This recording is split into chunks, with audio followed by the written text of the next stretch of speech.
Grabe, sa eye blend ko lang pala makikita yung matagal ko nang hinahanap na shade. So, paano ko nga ba na-achieve ang kulay na to? Ato, umpisahan na natin itong eye blend at Instant Pink OG.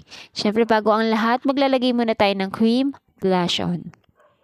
Yes, always want that kasi napaka-pigmented itong ating cream blush on. And B, tingnan mo naman kung gaano siya ka-pink.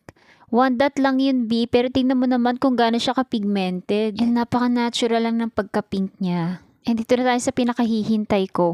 Ang bagong product ng InstaBeauty, tingnan mo naman kung gaano kadami yung shade na yan, B. Isang product lang yung gagamitin natin dyan.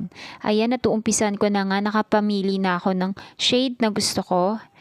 Ayan, 2 dot ng red and then 1 dot lang ng white. And this is the moment, i-blending na natin siya, i-mix-mix. And dyan pala nakikita mo na kung gaano siya kaganda after mo i-blend. Ayan, so ilalagay ko na siya sa lips ko. Tignan nyo ba kung gaano kaganda ang kulay nito. Sobrang bet na bet ko tong shade na to. Madalas ito yung ginagamit ko. Imagine mo, konti lang yung nilagay kong product pero saktong-sakto na siya dyan sa lips ko. Ayan, at dinadahan-dahan ko dyan kasi nilalagyan ko siya ng korte na parang pa-heart, diba? Kasi yung lips ko, wala siyang korte.